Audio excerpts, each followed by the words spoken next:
Hello. Oh no, I'm monitoring my audio. I hate that. Okay, that is much better.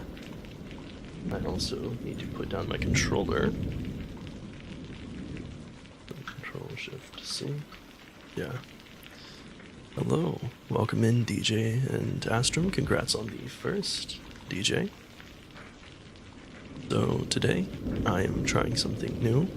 I'm going to be reading on stream. I have never done this. Oh, hello, Foo. Yes, the colorless cow. I thought it would be pretty thematic. I'm a big fan of Mel Brooks's Young Dracula. Not Young Dracula, Young Frankenstein.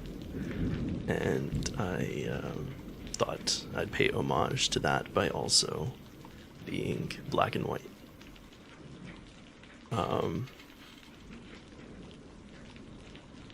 I honestly have no clue how this is going to go. I got myself a cup of tea. I have a blanket wrapped around me, so hopefully I can keep the comfy vibes while we read this. Well, kind of if I'm being honest, I think Frankenstein is more sad than scary. At least from my memory of having read it in high school. It didn't really seem like not like a Stephen King novel. It was more, oh man, that's rough. Like, that kind of upsetting. I also don't imagine we're going to get anywhere near the end of this, but I probably will also be doing this again. I will be doing this again on Halloween night itself. Hopefully we can get farther into the book. But I guess without any further ado, we can start chapter 1. I was born and raised in Geneva, where my father was a distinguished citizen. He was respected by all who knew him for his integrity and unfailing attention to public business. He was so busy with his duties that he did not become a husband and father until late in life. As the circumstances of his marriage illustrate his character, I cannot refrain from relating them. One of his closest friends was a merchant who fell, through numerous unfortunate events, into poverty. This man, whose name was Beaufort, was of a proud and unbending disposition. He could not bear to live in poverty and oblivion in the same country where he had formerly been distinguished for his rank and magnificence. He retreated, therefore, with his daughter to Lucerne. There he lived, unknown and wretchedness. My father loved Beaufort. He was deeply saddened by his friend's situation. He went to seek him out, in hope of persuading him to begin the world again through his assistance. 10 months passed before my father discovered where he lived. He found his old friend sunk in his grief, laying in bed, incapable of any activity. Beaufort's daughter attended him with great tenderness, but she saw that her funds were rapidly decreasing. They had no other prospect of support, but Caroline Beaufort was brave, and her courage rose to support them in their adversity. She took menial jobs and managed to earn enough to keep the two of them alive. Unfortunately, her father grew worse. In a matter of months, he died in his daughter's arms. Caroline was left an orphan. My father came to the poor girl like a guardian angel. He determined to take care of her. He brought her to Geneva and placed her under the protection of a relative. 2 years after this event, Caroline became his wife. There was a considerable difference between the ages of my parents, but this circumstance seemed only to unite them. My father was very attached to my mother. He tried to shelter her, as a fair exotic is sheltered by the gardener from the rougher winds. He sought to surround her with all that could excite pleasurable emotion in her soft and benevolent mind. Her health, and even the tranquility of her spirit, had been shaken by what she had gone through. During the 2 years before their marriage, my father had gradually given up all of his public functions. Immediately after their marriage, the two of them sought the pleasant climate of Italy. My father hoped that the climate there would restore my mother's health. From Italy, they visited Germany and France. I, their eldest child, was born in Naples. As an infant, accompanied them in their travels. They were affectionate parents to me. My mother's tender caress and my father's smile of benevolent pleasure, while regarding me, are my first recollections. For a long time, I was their only care. However, this changed when I was 5 years old. My parents were passing a week in the shores of Lake Como. Their benevolent disposition often made them enter the cottages of the poor. This, to my mother, was more than a duty. It was a necessity, a passion. She remembered what she had suffered, and how she had been relieved. She wanted to assist others who were struggling in life. One day, my mother and I visited the cottage of a peasant and his wife. These poor people were bent down by the care of labor. They could scarcely feed their 5 hungry babes. Among these, there was one which attracted my mother as far above all the rest. She appeared She appeared of a different stock. The 4 others were dark-eyed, hardy little vagrants. Sorry. That is a fascinating way to talk about underprivileged children. This child was thin and very fair. Her hair was the brightest gold. Her blue eyes were cloudless. She seemed a being a heaven sent, with celestial stamp on all her features. The peasant woman, seeing my mother looking with wonder and admiration on the lovely girl, eagerly communicated her story.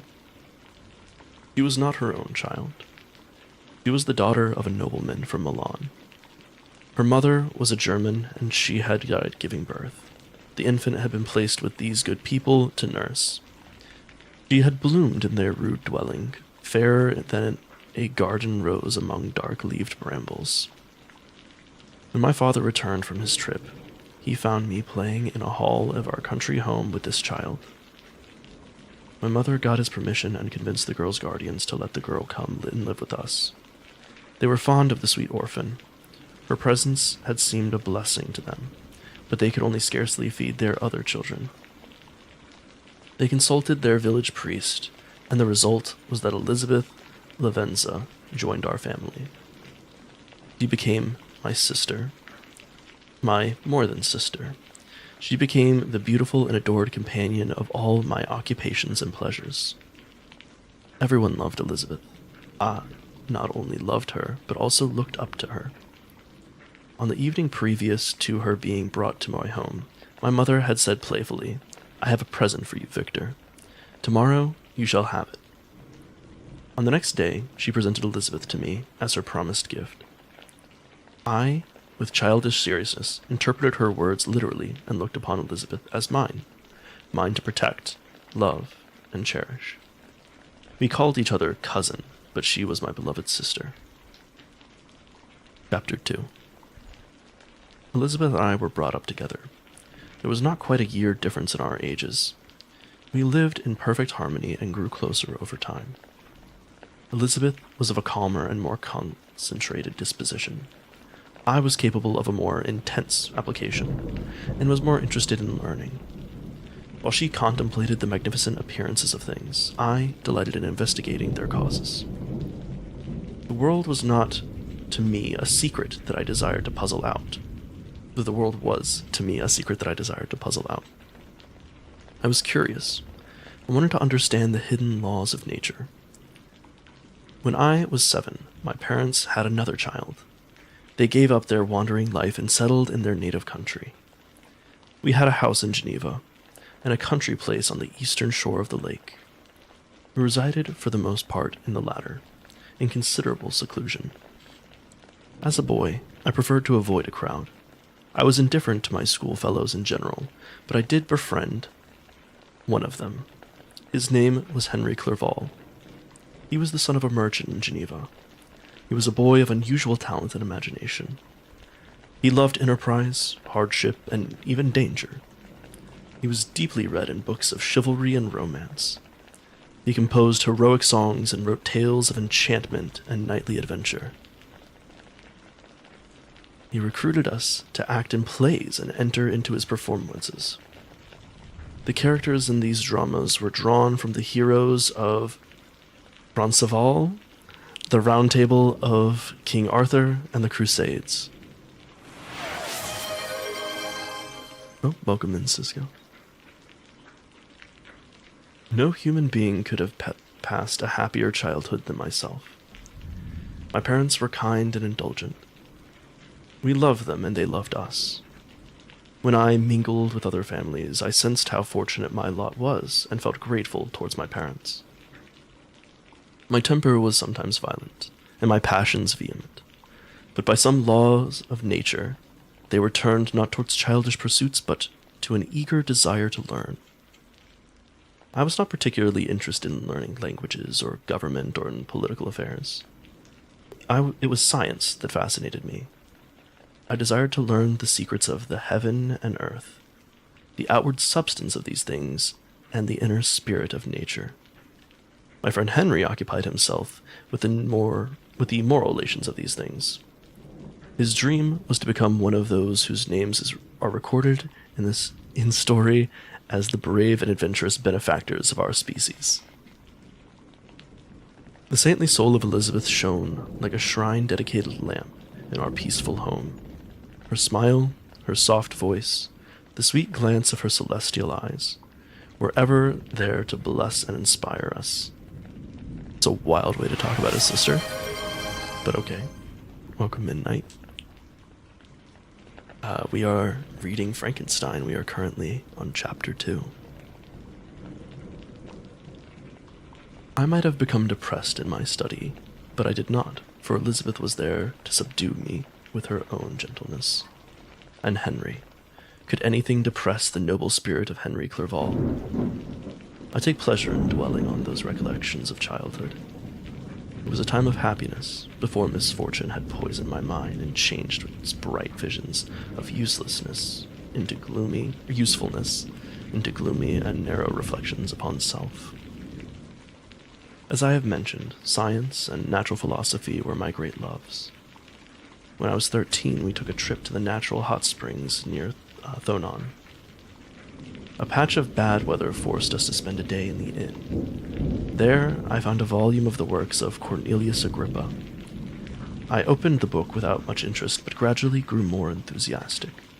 Agrippa seemed to understand many things. A new light seemed to dawn upon my mind. Bounding with joy, I communicated my discovery to my father. My father glanced at the title page of my book and said, "Cornelius Agrippa, my dear Victor, do not waste your time upon this. It's trash." Looking back on that day, I do wish my father had given a different answer. If he had taken a few minutes to explain that the notions of Agrippa had been entirely disproven by modern science, I would have thrown the book aside. It is even possible that the train of my ideas would never have received the fatal push that eventually led to my ruin. The quick glance my father had taken of the volume led me to think that he was not very well acquainted with its contents, and I continued to read with great enthusiasm. When I returned home, my first care was to obtain all of the works of Cornelius Agrippa on occult philosophy. Later, I acquired volumes by Paracelsus and Albertus Magnus as well. Magnus did nothing wrong. I read and studied the that Magnus did nothing wrong was not part of the book. That was my own personal interjection. I read and studied with the wild fancies of these writers with delight.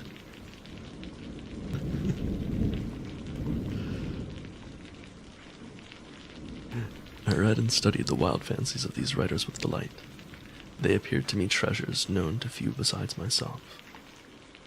Here were books and men who knew more than I did. I believed everything they told me, and I became a disciple. It may appear strange that these philosophers of the occult should find an avid reader in the 18th century, but I can't account for it. While I followed the routine of education in the schools of Geneva, I was, to a great degree, self-taught. My father was not scientific, and I was left to struggle with a child's blindness, added to it a thirst for knowledge. Under the guidance of Agrippa and Pericles, I entered with the greatest diligence into the search of the philosopher's stone and the elixir of life. The latter, however, soon attracted my undivided attention. Wealth seemed to me an inferior object. I thought only of the glory that would attend the discovery if I could banish disease from the human body and render man invulnerable to any but a violent death. Thus, for a time, I was occupied by disproved ideas, mingling 1,000 contradictory theories and floundering desperately in a swamp of disconnected knowledge.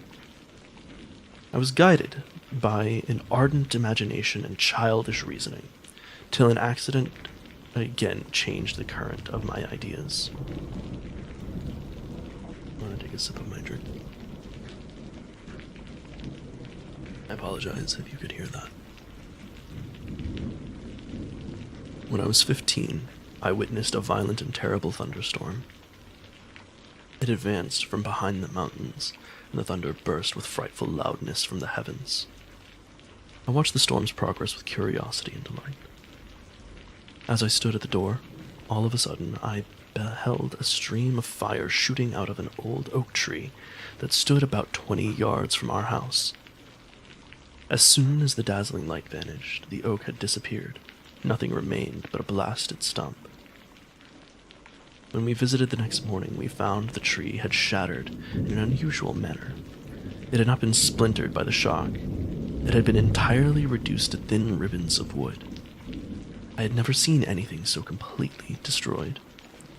On this occasion, a man who had some knowledge of electricity was staying with us.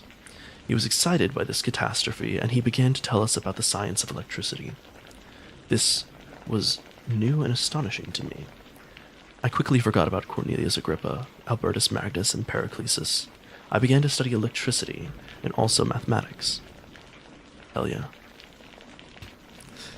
It is strange, however, our lives unfold. It is strange how our lives unfold. Tiny strings may lead us to success or ruin. When I look back, it seems to me this almost miraculous change of inclination was the immediate suggestion of the guardian angel of my life. It seems that this was the last effort made by that spirit of preservation to avoid the storm that was ready to envelop me. This kindly force was guiding me away from my occult studies. It was a strong effort of the spirit of good. But it did not work. Destiny was too powerful, and her immutable laws had decreed my complete and terrible destruction. Chapter 3. When I reached the age of 17, my parents decided that I should go to the University of Ingolstadt. I had hitherto attended the schools of Geneva, but my father thought it necessary that I should be made acquainted with other customs than those of my native country. My departure was therefore fixed at an early date, but before the day could arrive, the first misfortune of my life occurred, an omen, as it were, of my future misery. Elizabeth had caught the scarlet fever. Her illness was severe, and she was in the greatest danger. During her illness, my mother was urged not to sit by Elizabeth's bed. She had at first agreed, but when she heard that the life of her favorite was in danger, she could no longer control her anxiety. She attended Elizabeth in her sickbed. Her watchful attentions triumphed over the disease. Elizabeth was saved. But the consequences of the risky behavior were fatal to her preserver. On the third day, my mother sickened. Her fever was accompanied by the most alarming symptoms, and the looks on her medical attendants led us to a fear for the worst. On her deathbed, the strength and goodness of my mother did not desert her. She joined the hands of Elizabeth and myself. "My children," she said, "my firmest hopes of future happiness were placed on the possibility of a union of the two of you in matrimony. This expectation will now be a comfort to your father." Wait, so we're getting like the Trashy romance anime. Step-siblings getting married. I forgot about this. Alright. Interesting. Elizabeth, my love, you must act in my place and take care of my younger children. Alas, I regret that I am taken from you. I will try to resign myself cheerfully to death and will hope to meet you in another world. She died calmly, and her face expressed an affection even in death. I need not describe the feelings of those whose dearest ties are broken by the most irreparable evil, the emptiness that presents itself to the soul, and the despair that is exhibited on the face. At first, the mind refuses to accept the new reality. It is impossible to accept that a person whom we saw every day and whose very existence appeared a part of our own can have departed forever. It is impossible to believe that the brightness of a beloved eye can be extinguished and the sound of a voice so familiar and dear to the ear can be hushed, never more to be heard. These are the reflections of the first days of grief, when the passing of time proves the reality of the evil, then the bitterness of grief begins. Elizabeth veiled her grief and tried to comfort the rest of us. She took up her new duties with courage and dedication. She devoted herself to those whom she had been taught to call her uncle and cousins. Never was she so charming as at this time, when she recalled the sunshine of her smiles and spent them upon us. I delayed my departure for the university. It appeared to me sacrilege to leave so soon, to leave the house of mourning and rush into the thick of life. I was unwilling to leave those who remained to me. Eventually, however, my father insisted that I depart. Henry Clerval spent the last evening with me. He had tried to persuade his father to permit him to accompany me and to be my fellow student, but in vain. His father was a narrow-minded traitor and saw idleness and ruin in the aspirations and ambitions of his son. Henry felt the misfortune of being kept from a liberal education. He said little, but when he spoke, I read in his eyes and in his glance a firm determination not to be chained to the miserable details of business. We stayed up late that night. Neither of us wanted to say the word farewell. At last, however, the word was said. In the morning, I got into the carriage which was to carry me away. They were all there, my father again to bless me, Henry to press my hand once more, and my Elizabeth to renew her request that I would write often. In the carriage I indulged in the most melancholy reflections. I, who had ever been surrounded by amiable companions, was now utterly alone. In the university, I would have to make new friends and be my own protector. I loved my brothers and Elizabeth and Henry. These were old familiar faces, but I believed myself totally unfit for the company of strangers. However, as I went on, my spirits and hopes rose. I was eager to learn, and now I had an opportunity. The next morning I arrived. I delivered my letters of introduction and paid a visit to some of the principal professors. Chance, or rather the evil influence of the angel of destruction, which asserted all-powerful control over me from the moment I turned my reluctant steps from my father's door, led me first to Dr. Crump. He was a professor of natural philosophy, an awkward man, but deeply read in the secrets of his science. He asked me several questions concerning my progress in the different branches of science related to natural philosophy. I mentioned the names of my alchemists as the principal authors I had studied. The professor stared. "Have you really spent your time studying such nonsense?" he asked. I replied in the affirmative. "What a waste," said Dr. Crump. "Every instant that you have wasted on those books is utterly and entirely lost. You have overloaded your memory with useless theories and names. How is it that no one was kind enough to inform you that these fancies which you have studied are 1,000 years old, and as musty as they are ancient? I little expected in the enlightened and scientific age to find an example of Albertus Magnus and Paracelsus, a disciple of Albertus Magnus and Paracelsus. My dear sir, you must begin your studies entirely anew."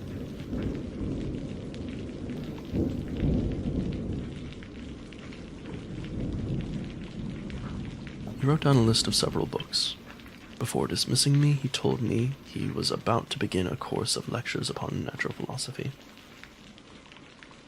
He mentioned that Dr. Waldman, another professor in the university, would lecture upon chemistry, and on the days that he himself did not lecture.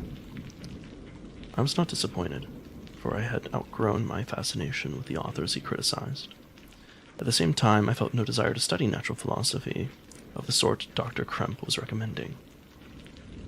The greatest alchemists and philosophers of the occult had sought immortality and power. They had wonderful visions of what might be accomplished, even if their methods were flawed. But now the scene was changed. The modern authorities in natural philosophy seemed happy to destroy the visions of the old masters, the visions on which my interest in science were chiefly founded. I would be required to exchange fantasies of boundless greatness for realities of little worth. After a few days passed, I thought of the information which Dr. Kremp had given me concerning the lectures. Although I had no interest in hearing that little self-important fellow deliver sentences out of a pulpit, I recollected what he had said of Dr. Waldman. Partly from curiosity and partly from not having anything else to do, I went to the first lecture. Dr. Waldman entered shortly after I arrived. This professor was very unlike his colleague. He appeared about 50 years of age, but with an appearance of the greatest benevolence. A few gray hairs covered his temples, but those at the back of his head were nearly black. He was short, but stood remarkably erect, and his voice the sweetest I had ever heard. He began his lecture by reviewing the history of chemistry.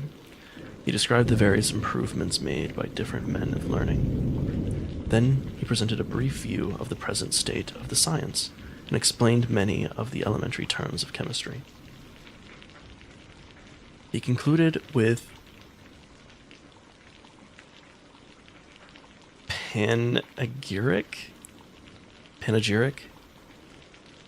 panegyric upon modern chemistry. The bottom of the page has a definition. Panegyric, speech in praise of a person or thing. Concluded with a panegyric upon modern chemistry, the terms of which I shall never forget. The ancient teachers of this science, he said, promised impossibilities and performed nothing. The modern masters promise very little. They know that the metals cannot be transmuted, and that the elixir of life is an impossible dream. But these philosophers, whose hands seem only made to dabble in dirt, and their eyes to pore over the microscope or crucible, have indeed performed miracles. They penetrate the hidden places of nature and show how she works. They rise up into the heavens. They have discovered how the blood circulates. They can tell us about the nature of the air we breathe. They have acquired new and almost unlimited powers. They can command the thunders of heaven, imitate the earthquake, and even mock the invisible word with its own shadows. Such were the professor's words, and I was swept away by them. I was fascinated. My mind was filled with one thought, one conception, one purpose. Ah, Frankenstein, I said to myself. So much has been done, but there is more work to done. That is verbatim what it says, but there is more work to done, and you are the man to do it. You, Victor Frankenstein, will be the pioneer. You will explore unknown powers. You will unfold to the world the deepest mysteries of creation. I did not sleep well that night. The next day I paid Dr. Waldman a visit. His manners in private were even more mild and attractive than in public. There was a certain dignity to his manner during his lecture, which in his own house was replaced by the greatest friendliness and kindness. I gave him the account of my former pursuits, and I gave him the account of my former pursuits as I had given to his fellow professor. He listened with attention and smiled at the names Cornelius Agrippa and Periclesis, but without the contempt that Dr. Kremp had exhibited. He said that these were men to whom modern philosophers were indebted for the foundations of their knowledge. They had left to us as an easier task to give new names and arrange in connected classification the facts which they had been the instruments of bringing to light. The labors of men of genius, even if wrongly directed, almost always led to some benefit for mankind. I listened to his statement, which was delivered without any presumption or affectation. I told him that his lecture had removed my prejudice against modern chemists, and that I was eager to begin my studies in the field. I requested his advice concerning the books I ought to obtain. "I will give you my recommendations," he said. "Chemistry is a branch of natural philosophy in which the greatest improvements have been." I'm gonna take umbrage with that. This is Cal talking. Yeah, I'm gonna have to disagree there. No bias whatsoever. 0% bias. However, it will not do to pay attention to the other branch. It will not do to pay no attention to the other branches of science. A man would make but a very sorry chemist if he attended to the department of human knowledge alone. If your wish is to become really a man of science and not merely a dabbler, I would advise you to study every branch of natural philosophy, including mathematics. He then took me into his laboratory and explained to me the uses of various pieces of equipment. He told me which ones I ought to get for myself and promised to let me use some of his once I had made some progress with my studies. He also gave me the list of books which I had requested, and I took my leave. Thus ended a day memorable to me. It was a day that decided my future destiny.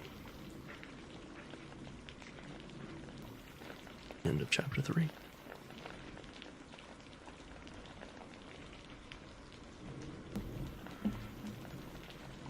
Chapter 4. From that day on, natural philosophy, and in particular chemistry, occupied almost all of my attention. I read with energy those works, so full of genius and discrimination, which modern inquirers have written on these subjects. I attended lectures and cultivated the acquaintance of men of science of the university. I found even Dr. Kremp a great deal of sound sense and real information.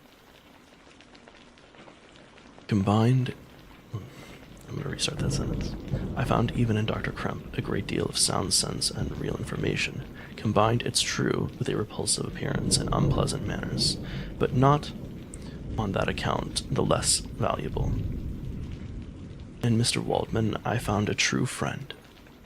He was always friendly and never close-minded. His instructions were given with an air of frankness and good nature. In 1,000 ways he smoothed for me the path of knowledge and even made the most complicated inquiries clear. I was a slow student at first. However, I gained strength as I proceeded. After a while I became so eager that the stars often disappeared in the light of morning while I was still working in my laboratory. I worked hard and made rapid progress. My passion astonished my fellow students, and my skill impressed the masters. 2 years passed in this manner, during which I paid no visit to Geneva, but was engaged, heart and soul, in the pursuit of some discoveries that I had hoped to make. In other studies, you go as far as others have gone before you, and that's it. There is nothing more to know. In science, though, there is always room for more discoveries. I improved so rapidly that at the end of 2 years I made some discoveries in the improvement of some chemical instruments, which brought me great admiration at the university.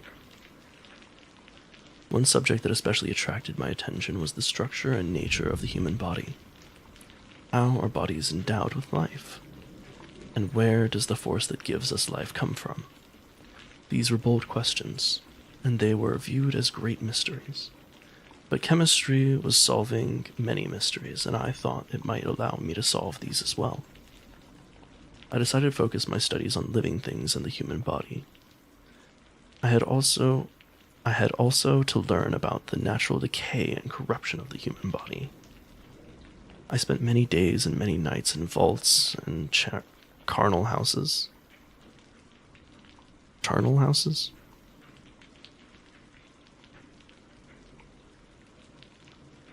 Carnal houses, I guess. I don't know. Places where bones of the dead are placed. Okay. I studied the change from life into death, and death into life, until from the midst of the darkness a sudden light broke in upon me. It was a light so brilliant and wondrous, yet so simple, that I was surprised that among so many men of genius who had directed their inquiries towards the same science, I alone should discover so astonishing a secret. Remember, I am not recording the visions of a madman. It is not more certain that the sun shines in the sky than that which I say now is true. Some miracle might have produced it, yet the stages of the discovery were distinct and probable. After days and nights of incredible labor and exhaustion, I succeeded in discovering the cause of life. Nay, more. I developed the ability to bestow life upon lifeless matter. At first I was astonished. Soon, however, astonishment gave way to delight. After so much work, it was gratifying to achieve success.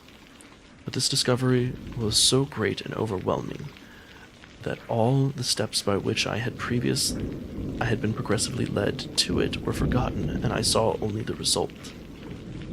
What had been the study and desire of the wisest men since the creation of the world was now within my grasp. I see by your eagerness and the wonder and hope which your eyes express, my friend, that you expect to be informed of the secret which I now know. But no, that cannot be. Listen patiently to my story.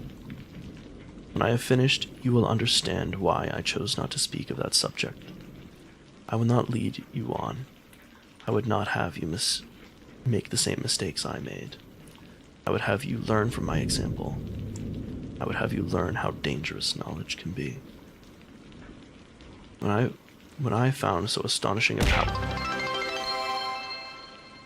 Oh, you scared me. Thank you for the... Thank you for the bit, asexual. I'm a big fan of your name. Welcome in. We are reading Frankenstein by Mary Shelley. We are currently on chapter 4. Exercise. Okay. Give me 1 second. I think I'm going to do some sit-ups. I will be right back. And I actually might turn off some of the routines since we are doing ASMR. I forgot to do that. But I will honor the ones that we have already redeemed.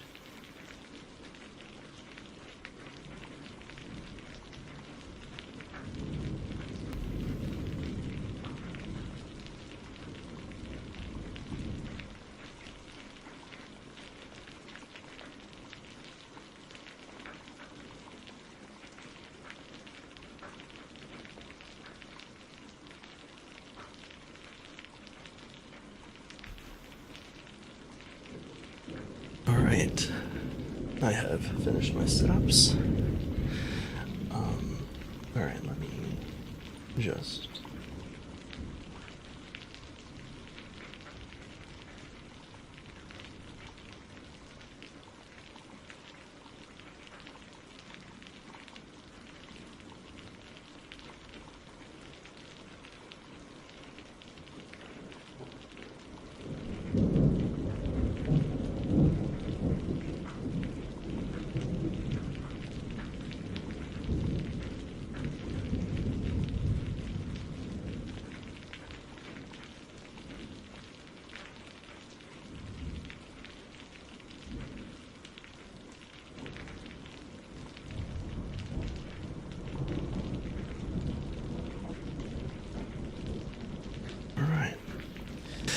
thank you for stopping by, Asexual.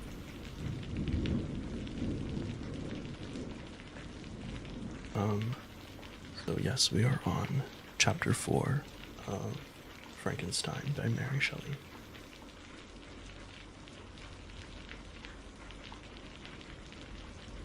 I found so astonishing a power placed within my hands. I hesitated a long time, unsure how I should use it. I could give life, but to create a body, with all the fibers, muscles, and veins, still remained a work of great difficulty and labor. I doubted at first whether I should attempt the creation of a being like myself, or one of simpler organization. Thank you for the follow. Especially thank you because that gets me to my follower goal. We have now reached 150 followers. I appreciate it. Let me introduce myself. I am Calculum. I also known as ElectroCal VT.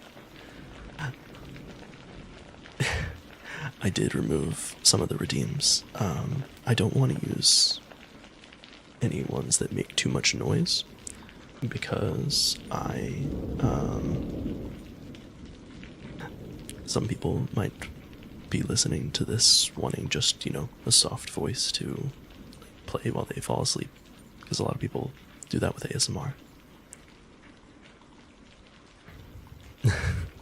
Sorry.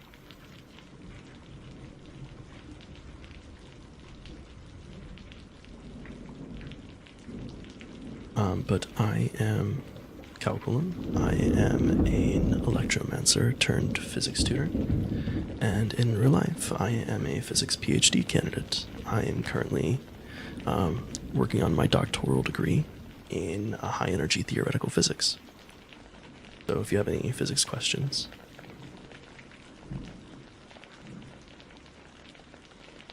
soft voice, not sport intense breathing. Exactly.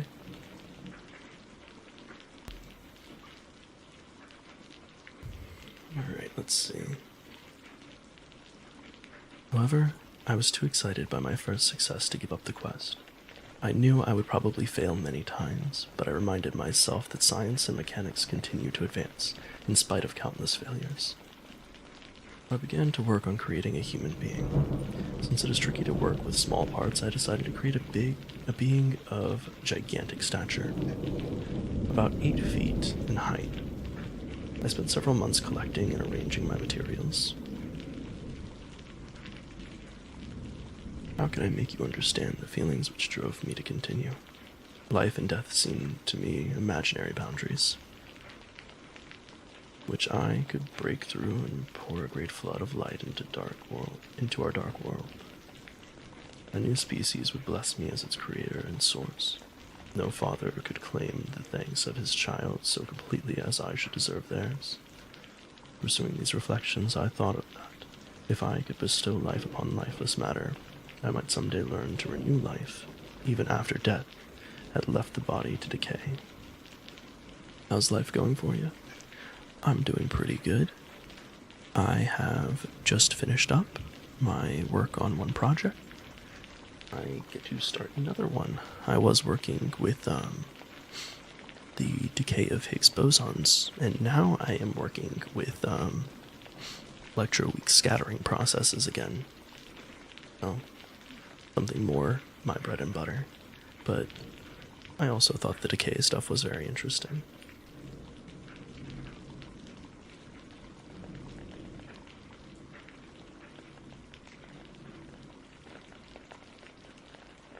Let's see.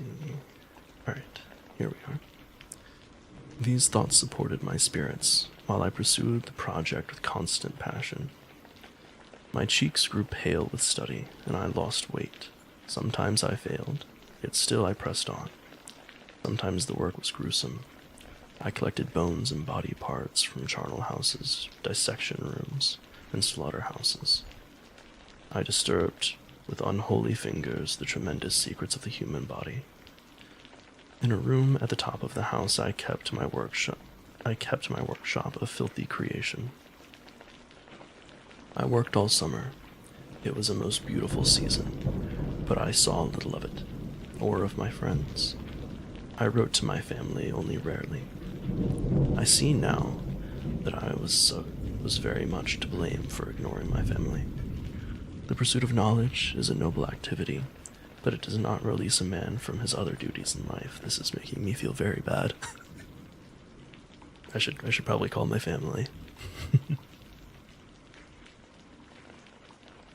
If the studying to which you apply yourself has all a tendency to weaken your affections for others, then that study is certainly unhealthy, and perhaps even immoral. No man should allow himself any pursuit that might interfere with the tranquility of his family life. If this rule had been steadily observed, Greece would not have been enslaved. Caesar would have spared his country, America would have been discovered more gradually, and the empires of Mexico and Peru would not have been destroyed. But I digress. Winter, spring, and summer passed away, but I did not watch the blossoms or the expanding leaves, sights which had always delighted me. I was too deeply involved in my work. The leaves of that year had withered before my work drew near to a close. However, by then, every day showed more and more plainly how well I was succeeding. Chapter 5. On a gloomy night in November, I completed my work.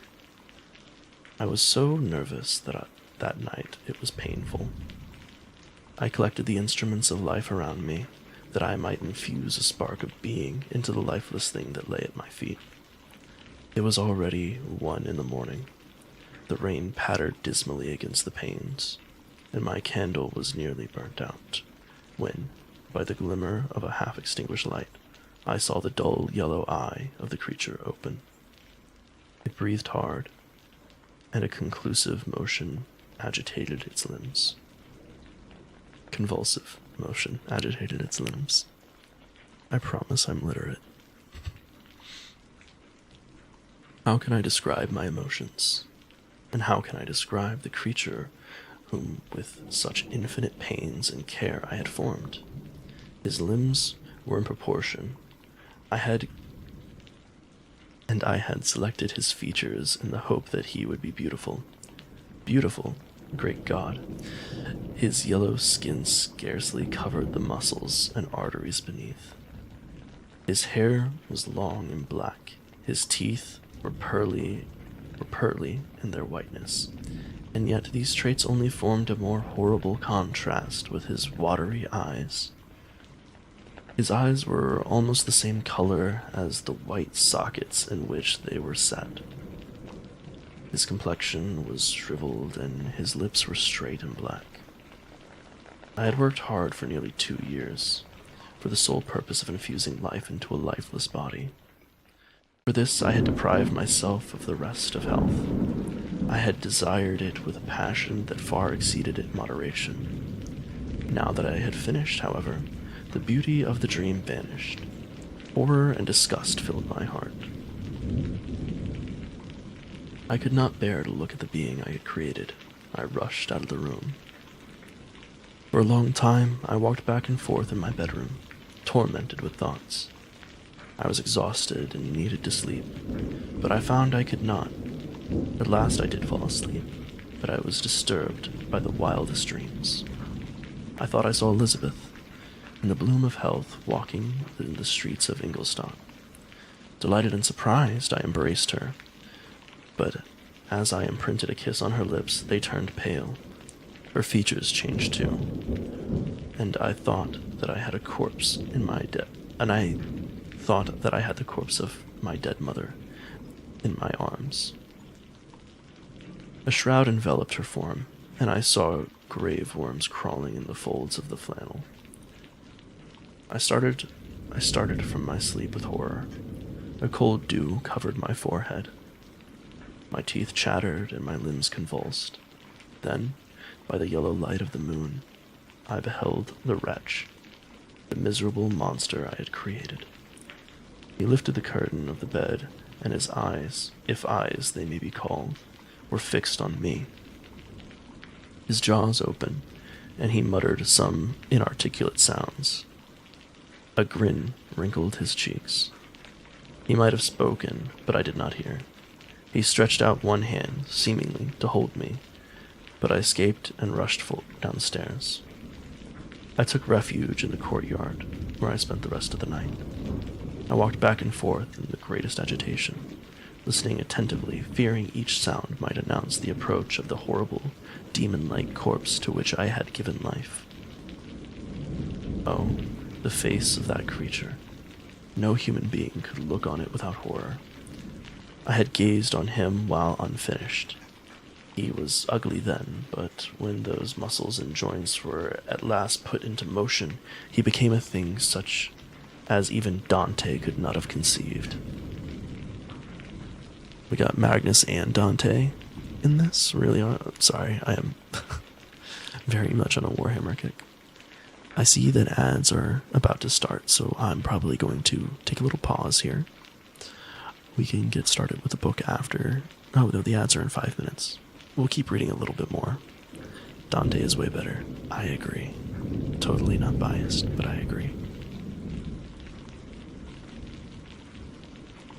I passed the night wretchedly. Sometimes my pulse beat so quickly that I felt it beating in every artery. I felt weak. I was tormented by the bitterness of disappointment. My dream had turned to a nightmare. Morning, dismal and wet, at length dawned. The clock of the church of Ingolstadt indicated that it was 6 o'clock. I went out into the streets and walked with quick steps, hoping to avoid the wretched creature. I did not dare return to my room. I hurried on, drenched by the rain which had poured from the black and comfortless sky. I continued walking in this manner for some time, trying to relieve my mind through bodily exercise. I walked around without any clear idea of where I was or what I was doing. I was sick with fear, and I hurried on with irregular steps, not daring to look about me.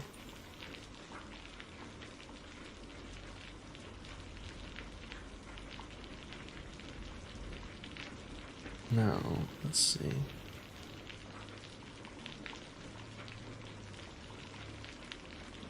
We have now an excerpt from Rhyme of the Ancient Mariner. Like one who on a lonely road doth walk in fear and dread, and having once turned round walks on, and turns no more his head, because he knows a frightful fiend doth close behind him tread. I came at length to an inn, where carriages often stopped. Here I paused, I knew not why, but I remained standing with my eyes fixed on a carriage that was coming towards me. It stopped just where I was standing, and as the door opened I saw Henry Clerval. On seeing me, my old friend sprang out. "My dear Frankenstein," he exclaimed. "How glad I am to see you. How fortunate it is that you should be here at the very moment of my arrival. Nothing could equal my delight on seeing my old friend." His presence brought back many pleasant thoughts. I thought of my father, and Elizabeth, and of home. I grasped Henry's hand and forgot my horror and misfortune.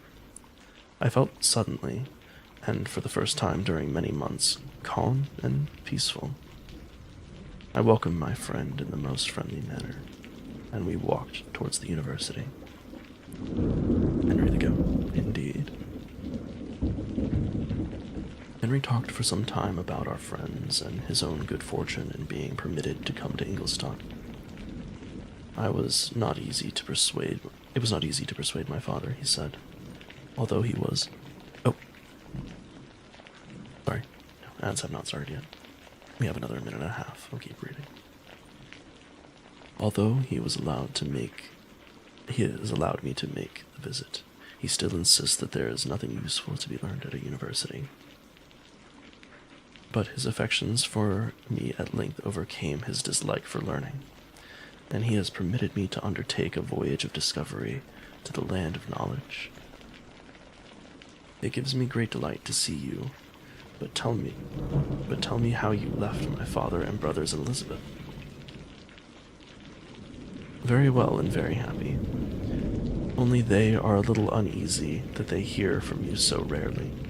By the by, I mean to lecture you on a little upon their account myself, but my dear Frankenstein, continued he, stopping short and gazing full into my face, I did not before remark on how unhealthy you look. You are thin and pale, and you look as if you have been up all night studying for several nights. You have guessed right. I have lately been so deeply engaged in one project that I have not allowed myself sufficient rest. I hope, however, that all the activities are now at an end, and I am at length free.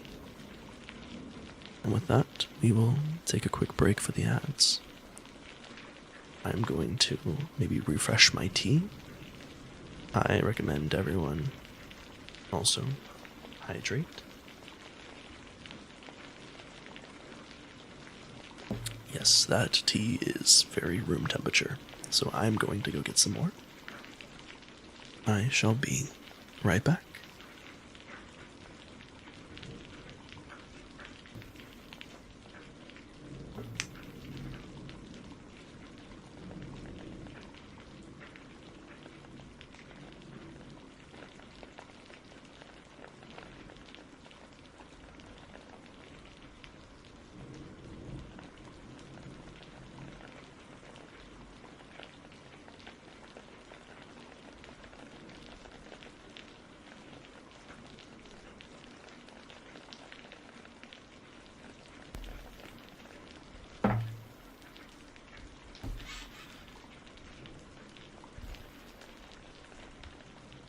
So, it's been a while since I've read this book. I am enjoying it a lot more than I remember, though. I think, when I was younger, I read this back when I was first getting into science, and I think I viewed it as kind of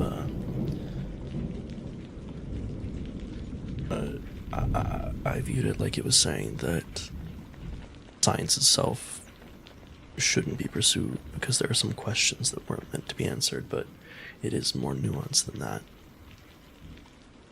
And I also think that there are some lessons that I definitely could have, learned from this. How's your throat feeling? It feels fine. I've been, using a lower voice because, for some reason, I can talk longer when doing that. It's interesting comparing this version. Comparing the version I read to this one. Oh yeah, I should have thought about that. So I am reading. I don't know which version I'm reading. I'm reading one that I found as a free PDF online.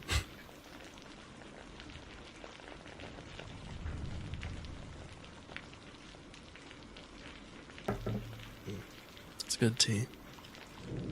My family got me this tea for my birthday. Like a whole box of it. This is a afternoon black tea blend. So lighter on the caffeine. But there was also a good Earl Grey and Darjeeling tea in there too.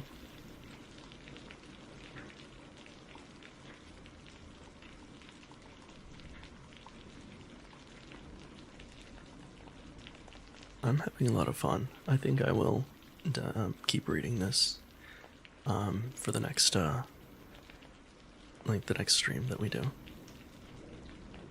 Will probably be on Halloween night.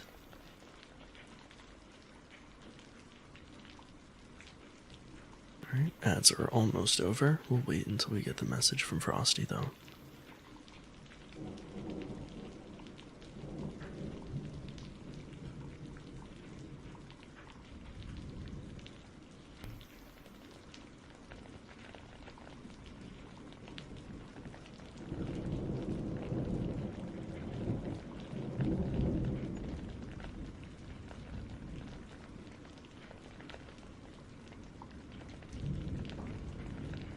Uh-oh, I scrolled up and I might have Lost my place. Another game. Alright. Says that ads should be over now. I trembled as I said this. I could not bear to think of what had happened the previous night. We walked on and soon arrived at the university. I then thought of the creature I had left in my apartment, and the thought made me shiver. He might still be there, alive and walking about. I was afraid to see this monster again. However, I feared still more that Henry should see him. I asked him, therefore, to remain for a few minutes at the bottom of the stairs. I then went quickly up to my room. I threw open the door forcibly, as children do when they expect a ghost may be awaiting them on the other side. However, nothing appeared. I stepped in. The apartment was empty, and my bedroom was also freed from its hideous guest. I could hardly believe my good luck.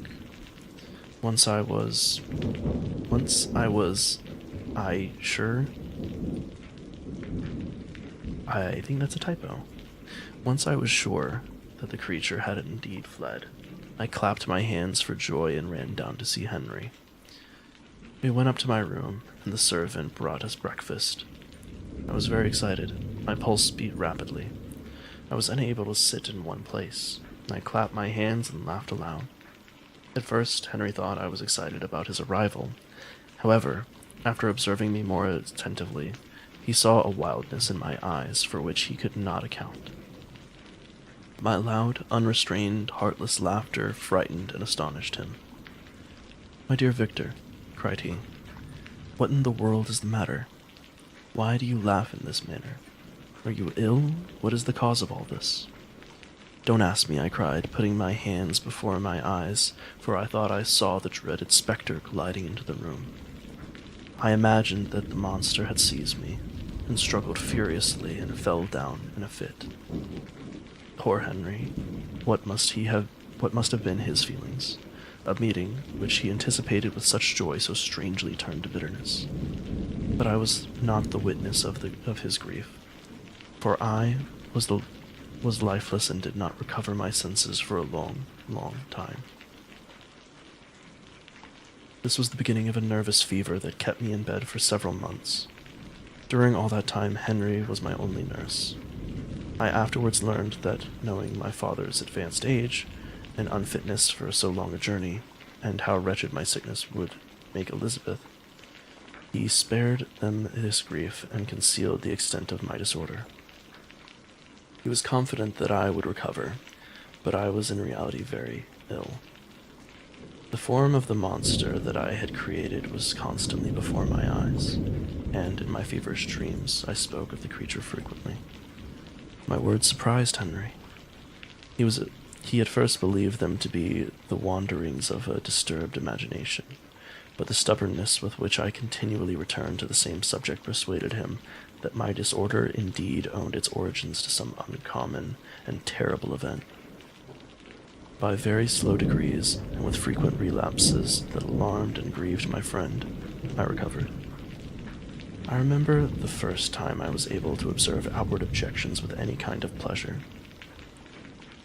I perceived that the fallen leaves had disappeared, and that the young buds were shooting forth from the trees that shaded our window. It was a divine spring, and the season contributed greatly to my convalescence. Feelings of joy and affection returned, my gloom disappeared, and in a short time I became as cheerful as before. I was attacked by the fatal passion. "Dearest Henry," I exclaimed, "how kind, how very good you have been to me. This whole winter, instead of being spent in study, as you promised yourself, has been consumed in my sick room. How shall I ever repay you?" "You will repay me entirely if you do not upset yourself. But get well as fast as you can. However, since you are in such good spirits, I wonder if I might speak to you on one particular subject." I trembled. One subject? Could it be? Could he be referring to the creature of whom I dared not even think? Compose yourself, said Henry, observing my change of color. I will not mention it if it upsets you, but your father and cousin would be very happy if they received a letter from you in your own handwriting. They hardly know how ill you have been and are uneasy at your long silence. Is that all, my dear Henry? Of course I will write to them. If this is your present temper, my friend, you will perhaps be glad to see a letter that has been lying here for some days for you. It is from your cousin, I believe. Chapter 6. Henry then put the following letter into my hands. It was from Elizabeth. My dearest cousin, you have been ill, very ill, and even the constant letters from dear kind Henry have not been enough to reassure me on your account. I am told that you are forbidden to write, but we need to hear from you, dear Victor, to calm our fears. For a long time I have thought that each post would bring a letter from you, and yet we have heard nothing. Henry writes that you are getting better. I hope that you will confirm this soon in your own handwriting. Get well, and return to us. You will find a happy, cheerful home and friends who love you dearly. Your father's health is strong, and he is eager to see you. How pleased you would be to see Ernest. He is now 16 and full of activity and spirit. Little has changed since you left us. The blue lake and snow-clad mountains, they never change, and I think our peaceful home and our contented hearts are regulated by the same unchanging laws.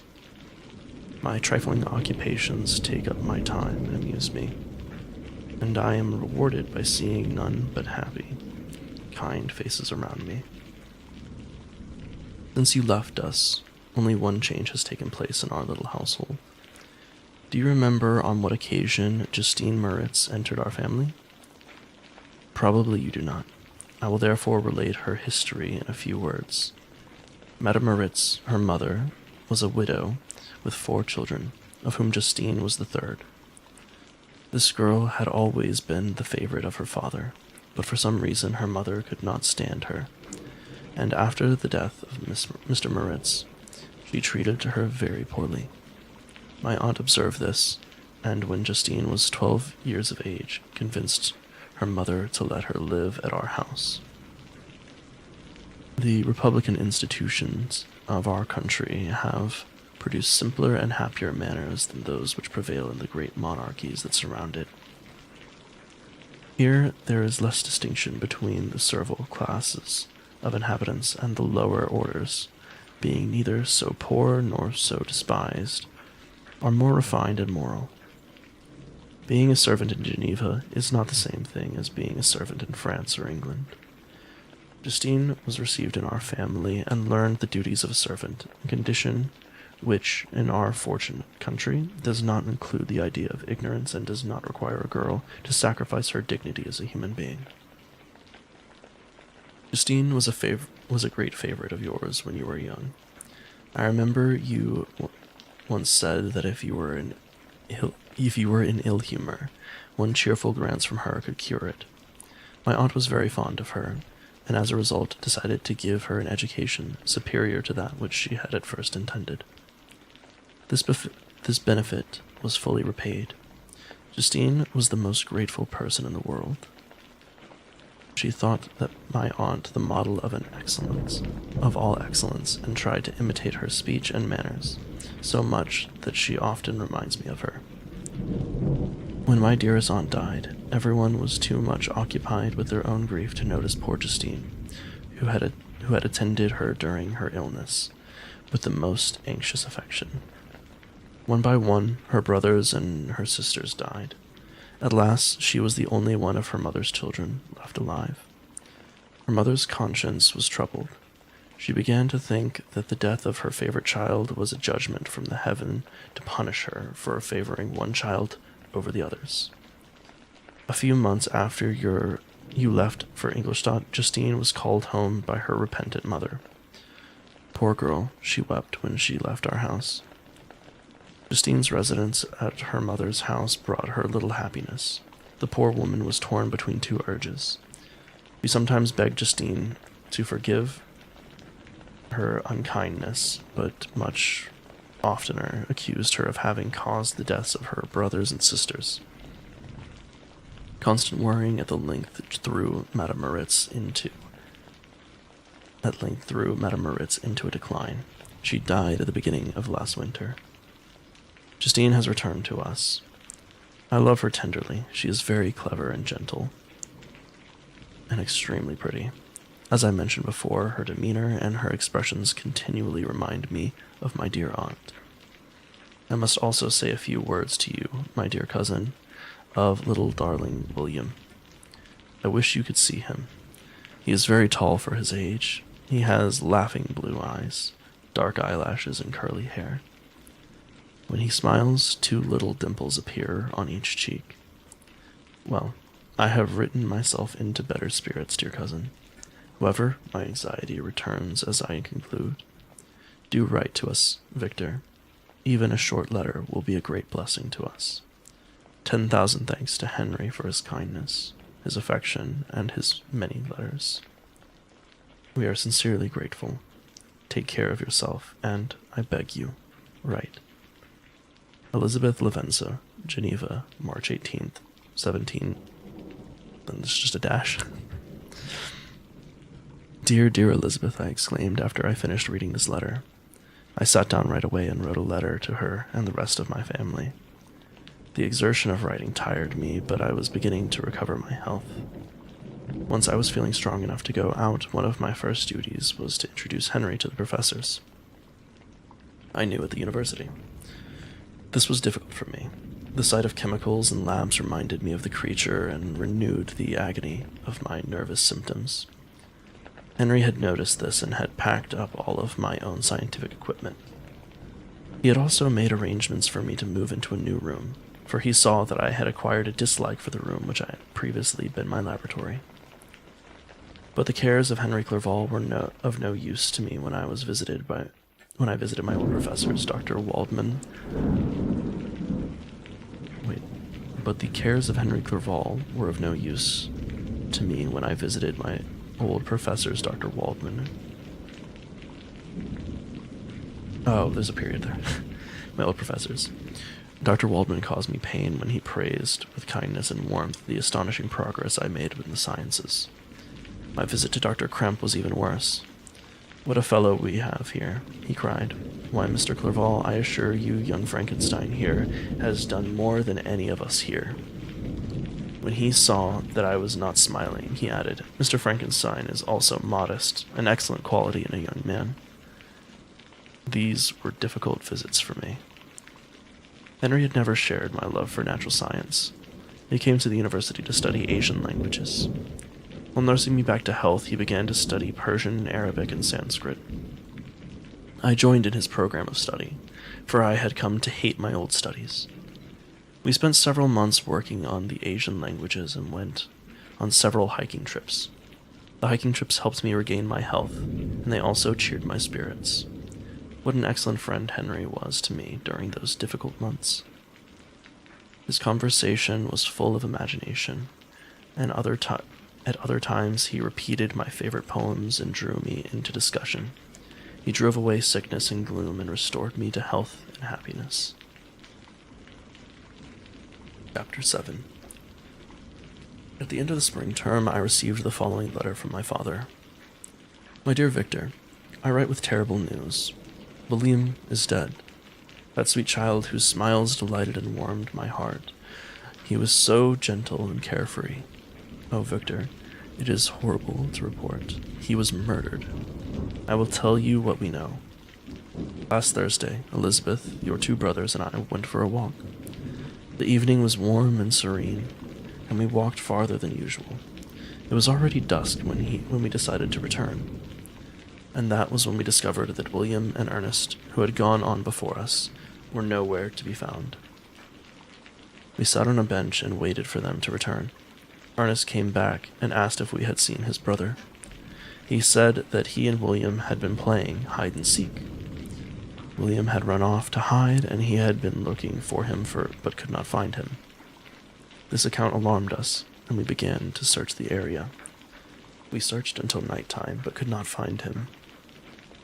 We hoped he had returned to the house. We went back there, but he was not there.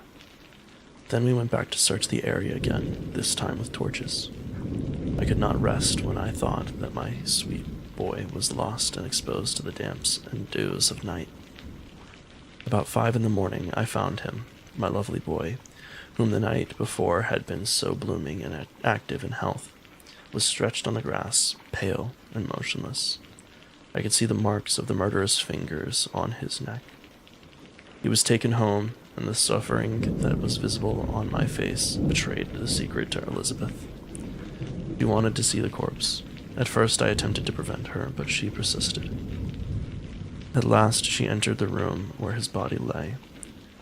She hastily examined the neck of the victim, and clasping her hands exclaimed, "Oh God, I have murdered my darling child."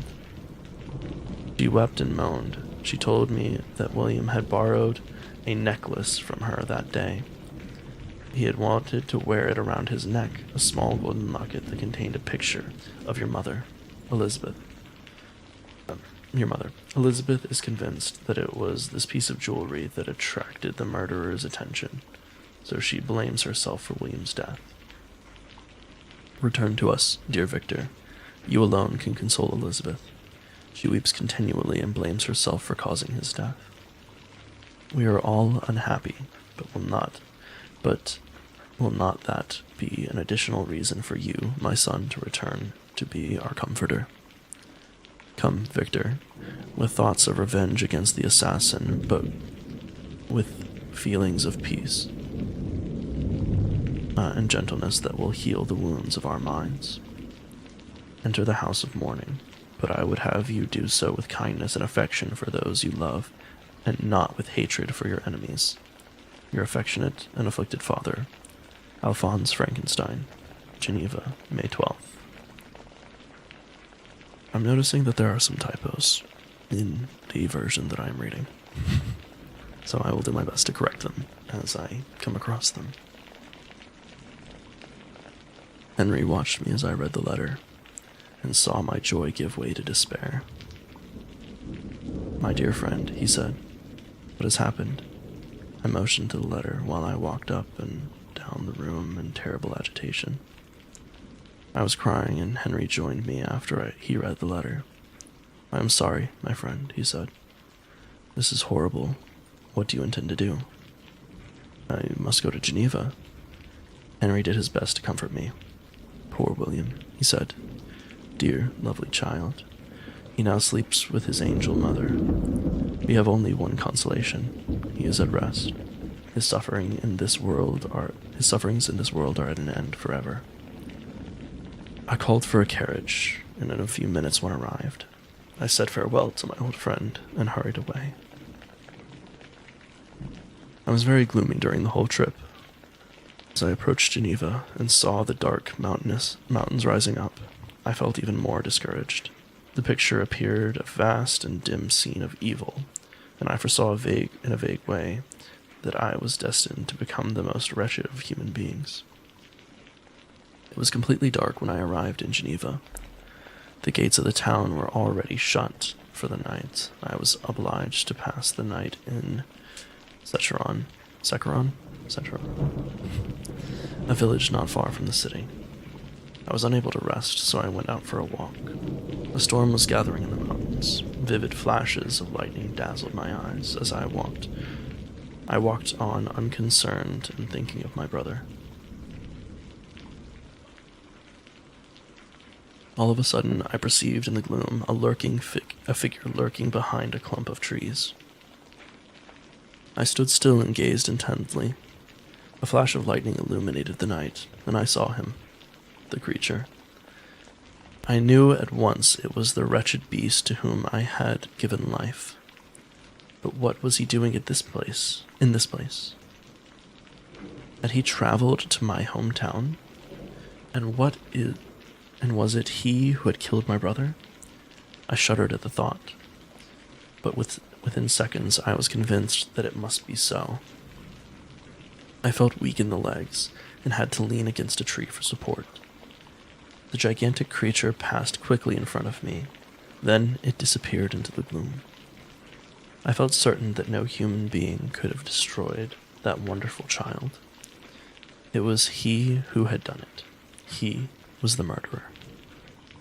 I remained motionless for a long time. The thunder stopped, but the rain still continued. I began to think about those events which I had until then attempted to forget. Almost 2 years had passed since the night on which he first came to life. Was this his first crime? Was this the first crime he had committed? Alas, I had turned loose on the world a depraved wretch who took delight in killing and causing misery. You cannot imagine the anguish I suffered that night. I spent it in the open air, cold and wet, but I was not pained by the weather. Indeed, I hardly noticed it. My imagination was busy with scenes of evil and thoughts of despair. I thought of the being I had created and cast among mankind, and I thought of what he had done. It was horrible. At last day dawned. I directed my steps toward town. The gates were open, and I hurried into my father's house. My first thought was to tell my family what I knew of the murderer, so that he might be pursued and perhaps caught. But then I paused and reflected on the story that I would have to tell. A being that I myself had created and given life, had traveled from Ingolstadt to Geneva, killed my beloved brother, and then met me at midnight in a storm. I knew that if any other person told me such a story, I would look upon it as the crazed talk of a madman. And of course, I had only recently discovered from months of sickness and delirium. And of course, I had only recently recovered from months of sickness and delirium. After a few minutes of thinking, I convinced myself that it would be better to remain silent. It was about 5 in the morning when I entered my father's house. I told the servants not to disturb the family, and went into the library to wait for their usual hour of rising. 6 years had passed since I had left Geneva for the university, but the library had changed only a little. I gazed on a picture of my mother on the mantel. Beside it was a miniature of William, and my tears began to flow when I looked upon it. While I was thus engaged, Ernest entered. He had heard me arrive, and had come down to welcome me. "Victor," he said, "ah, I wish you had come 3 months ago. Then you would have found us all joyous and delighted. But you come to us now to share a misery which nothing can improve. And yet I hope your presence will help revive our father, who seems to be sinking under his misfortune. And perhaps you will be able to convince poor Elizabeth to stop blaming herself for what has happened. Poor William, he was our darling and our pride." Tears fell from my brother's eyes. I tried to calm him and ask about my father and Elizabeth. Elizabeth, most of all, requires consolation. She blames herself for having caused William's death. She is very wretched. However, since the murderer has been discovered— "What? What's that?" I cried. "The murderer has been found? Good God, how can that be? Who could attempt to pursue him? One might as well try to catch the wind." "I don't know what you mean," replied my brother, in wonder. "But to us the discovery we have made completes our misery. No one would believe it at first, and even now Elizabeth will not be convinced in spite of all the evidence. Indeed, who would believe that Justine Moritz, who was so likable and seemed so fond of all of us, could be capable of such awful crime? Justine Moritz? Poor girl. Is she the accused? But this is wrong. It's not her. It can't be. Surely no one believes she is guilty, Ernest." "No one did at first, but several details have come to light and that have almost forced us to believe it. Her behavior has been very strange and confused, but she will be tried today, and you will be able to hear all that she has. You'll be able to hear all that has been learned. Oh my gosh. Sorry, I think my brain's kind of shutting down. Apologies. He then related that the morning on which the murder of poor William had been discovered, Justine had been taken ill and confined to her bed for several days. During this time, one of the servants happened to examine the clothing she had worn on the night of the murder. I discovered in her pocket a picture of my mother, which had been judged to be the temptation of the murder. The servant showed it to one of the others, who, without saying a word to any of the family, went to a judge. After the servant made his deposition, Justine was arrested. When she was charged, she seemed extremely upset and confused, and this has made many people suspect that she was guilty. This was a strange tale, but it did not shake my faith. I replied earnestly, "You are all mistaken. I know the murderer. Poor Justine is innocent." At that instant my father entered. I saw unhappiness deeply impressed on his face, but he tried to welcome me cheerfully. I would have introduced some other topic than that of our disaster, but Ernest interrupted. "Good God, Papa, Victor says he knows who killed William." "We do also, unfortunately," replied my father, "and yet I wish I did not. It would be better to not know than to discover so much evil and ingratitude in one I valued so highly." "My dear father, you are mistaken. Justine is innocent. If she is, God forbid that she should suffer as guilty. She is to be tried today, and I sincerely hope, that she will be found not guilty." This speech calmed me. I was firmly convinced in my own mind that Justine, and indeed every human being, was guiltless of this murder. I had no fear, therefore, that any evidence could be brought forward strong enough to convict her. My tale was not one to announce publicly. Its astounding horror would be looked upon as madness by most people. Did anyone indeed exist except I, the Creator, who would believe, unless his senses convinced him, in the existence of a living monument of presumption and unthinking ignorance which I had let loose upon the world? That is quite a sentence. We were soon joined by Elizabeth. Time had changed her since I last saw her. It had endowed her with loveliness beyond the beauty of her childish years. There was the same openness and the same energy, but it was combined with an expression more full of sensibility and intellect. She welcomed me with her greatest affection. "Your arrival, my dear cousin," said she, "fills me with hope. You perhaps will find some means to prove the innocence of my poor guiltless Justine. Alas, if she can be convicted of a crime, who is safe? I rely on her innocence as certainly as I do upon my own. Our misfortune is doubly hard to us. We have lost that lovely, darling boy, and, in addition, this poor girl, whom I sincerely love, is to be torn away by an even worse fate. If she is found guilty, I never shall know joy again. But she will not be. I am sure she will not. And then I shall be happy again, even after the sad death of my little William." "She is innocent, my Elizabeth," I said, "and that shall be proved. Do not be afraid. She will be found not guilty." "How kind and generous you are. Everyone else believes in her guilt, and that has made me wretched, for I feel that it cannot be true." She wept.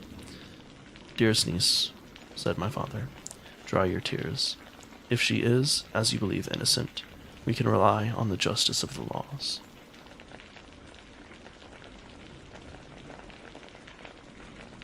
Chapter 8. We passed a few sad hours until the trial was to begin. My father and the rest of the family had to attend as witness, so I accompanied them in the court. The trial itself was like torture. I blamed myself for the death of William, and I feared I would also be responsible for the conviction and death of Justine.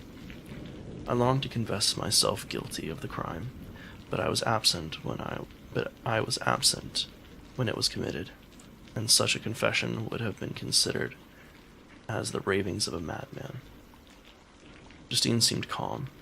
She was dressed in mourning, and her face, always engaging, was rendered by the seriousness of her feelings most beautiful. Although many were staring at her with hostile eyes, she did not tremble. When she entered the court, she scanned the room and quickly discovered where we were seated. A tear seemed to dim in her eye when she saw us, but she quickly recovered herself, and a look of sorrowful affection seemed to serve as a clear evidence of her utter guiltlessness. The trial began, and the charge against her was read out. Then several witnesses were called. Several strange facts combined against her. She was out all night on the night when the murder had been committed. In addition, as morning drew near, she had been spotted by a market woman not far from the spot where the body of the murdered child had been found. The woman asked her what she was doing, but Justine looked very odd and gave a confused and unintelligible answer. She returned to the house about 8 o'clock. When asked where she had passed the night, she replied that she had been out looking for the child and asked if anything had been heard concerning him. When shown the body, she fell into violent hysterics and then remained in bed for several days. The picture was then produced, the one that the servant had found in her pocket. Elizabeth testified in shaky voice that it was the same one she had placed around William's neck an hour before he went missing. When the spectators heard this, a murmur of horror and indignation filled the court. Next, Justine was called to testify. As the trial had proceeded, her appearance had altered. Surprise, horror, and misery were strongly expressed. Sometimes she struggled with her tears, but when she was asked to plead innocent or guilty, she collected her powers and spoke in an audible, although variable voice. "God knows," she said, "how entirely I am innocent. But I must prove it to the court. I rest my innocence on a plain and simple explanation of the facts which have been cited as evidence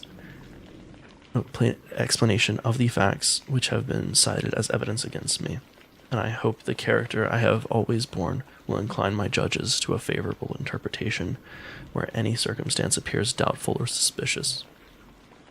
She then described her actions on the night of the murder. With Elizabeth's blessing, she had passed the evening at the house of an aunt in Shen,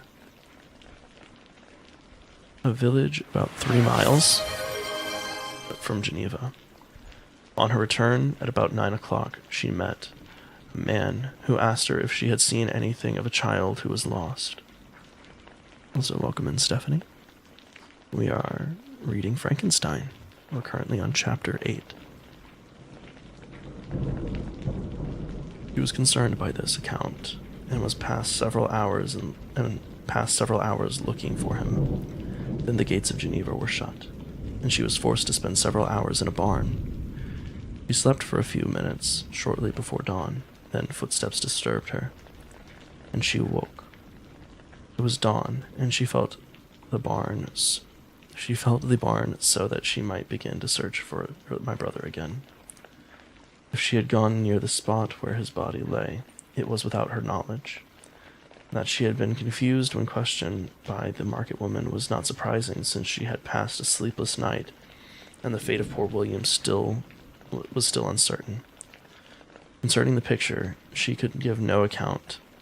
"I know," Justine continued, "how heavily this one detail weighs against me, but I am unable to explain it. I cannot say who might have placed it in my pocket or why. I believe I have no enemy on earth, and none surely would have been so wicked as to wish to destroy me. Did the murderer place it there? I do not know how or when he might have done so, nor do I understand why he who had just stolen it would be willing to part with it again so soon." I commit my cause to my judges, yet I see no room for hope. I beg permission to have a few witnesses examined concerning my character.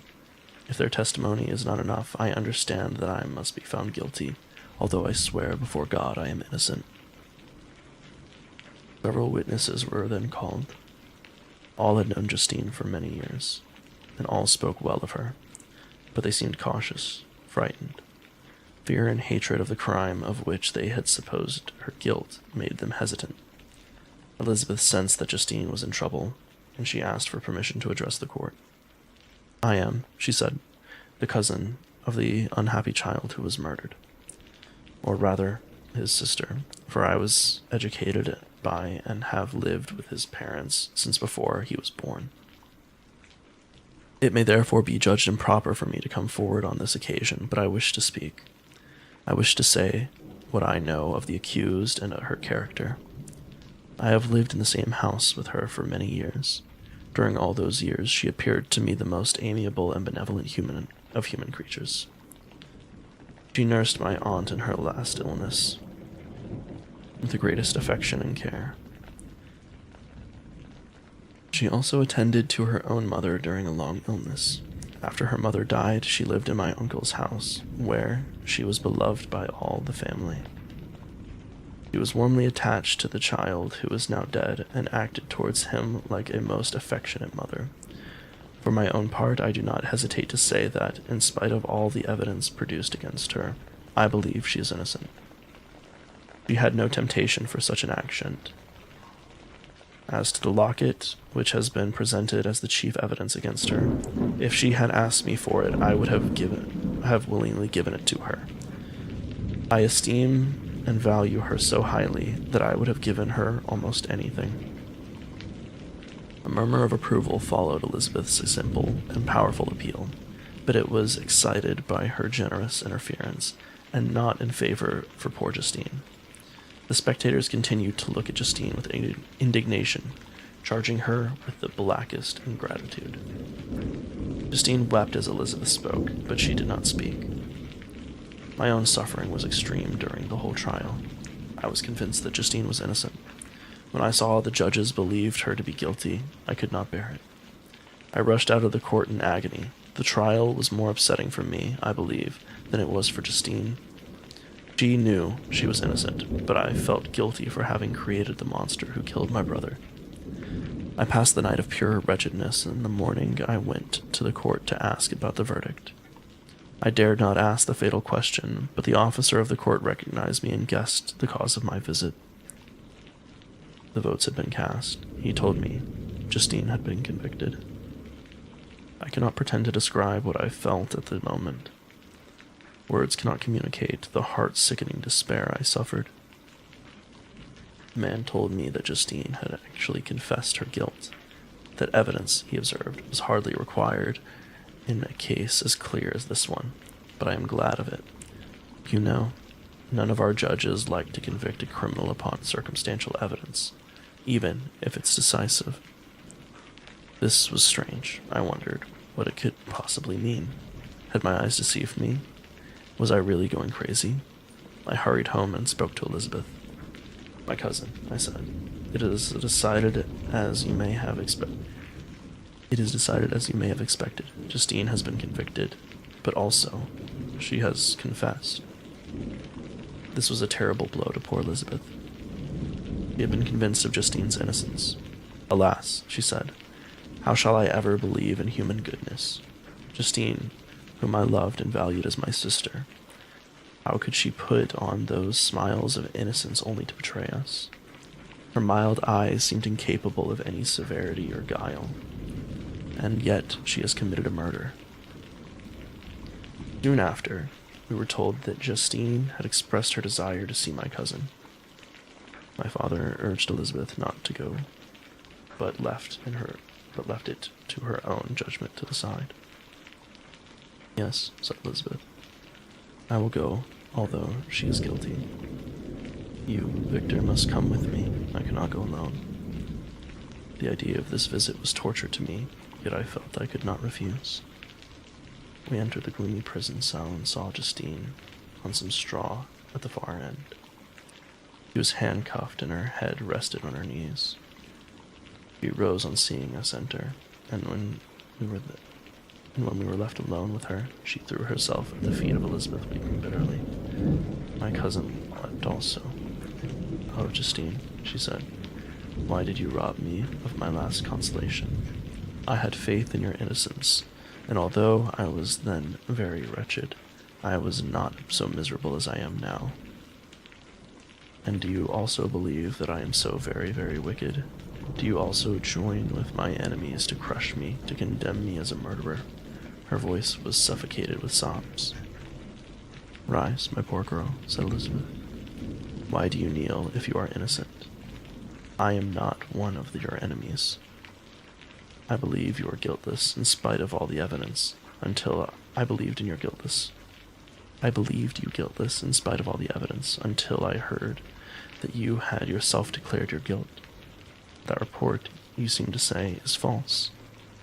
Be assured, dear Justine, that nothing can shake my confidence in you for a moment, but your own confession. I did confess, but my confession was a lie. I confessed so that I might obtain forgiveness. But now that falsehood lies heavier in my heart than all the other sins. May God forgive me. Ever since I was convicted, the priest they assigned to me has attacked me. He threatened me over and over until I almost began to think I was the monster he said I was. He threatened me with excommunication and hellfire in my last moments if I continued to speak of my innocence. At last I gave in. In an evil hour I agreed to a lie, and now only I am truly miserable." She paused, weeping, and then continued. "I thought with horror, my sweet lady, that you might believe your Justine, whom your blessed aunt had honored, and whom you loved, was a creature capable of such horrible crime. It was a crime that none but the devil himself could have committed. Dear William, dearest blessed child, I shall see you again soon, in heaven, where we shall be happy, and that comforts me, going as I am to suffer disgrace and death." "Oh, Justine," cried Elizabeth, "forgive me for having one moment distrusted you. For one moment distrusted you. Why did you confess?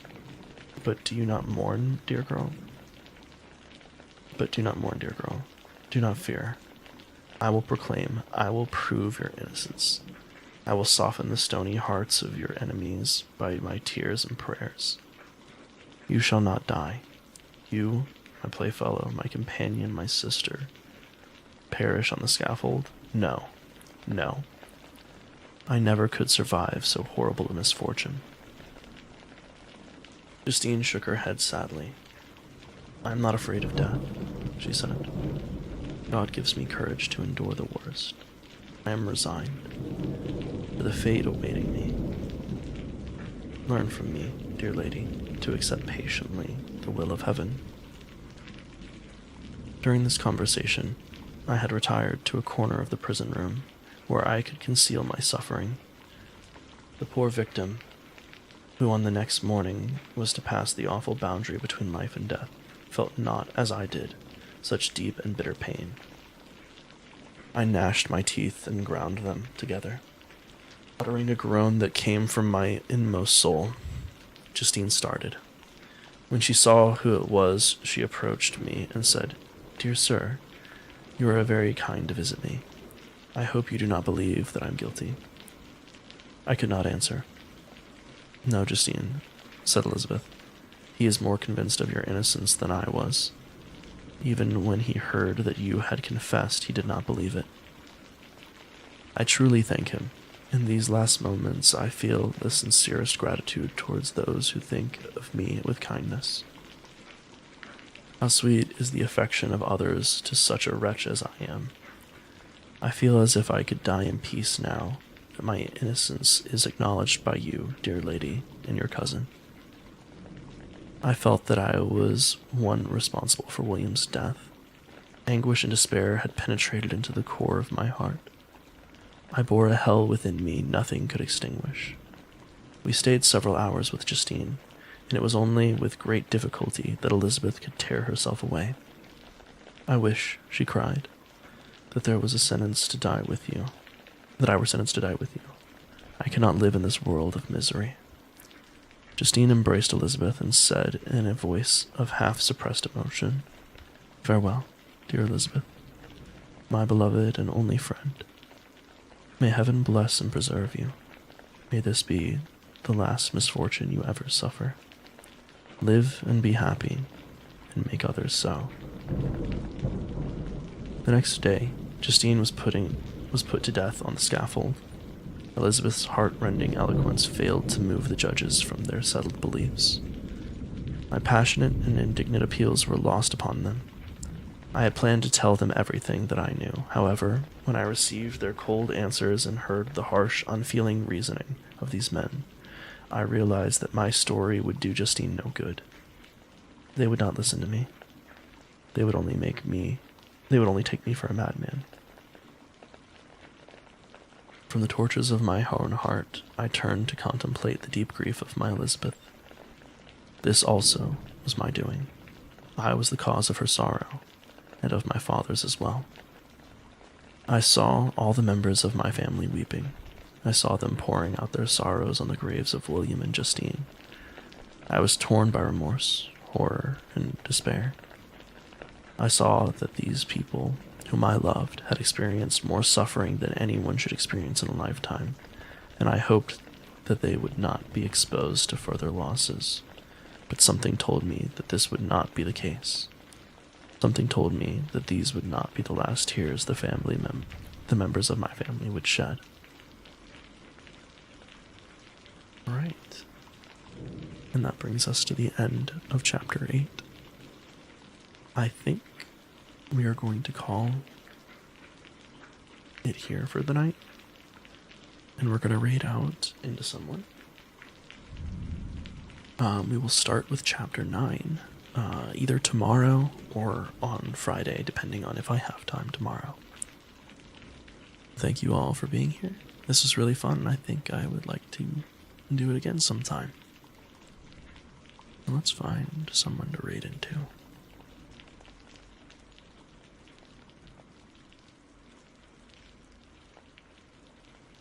Raz is doing ASMR.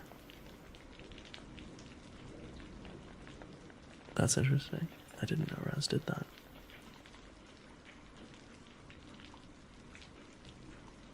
Oh, but Jupiter's doing her Halloween one. So let's also raid into Jupiter. Alright. Thank you all. I will see you probably tomorrow. Let me get the raid message.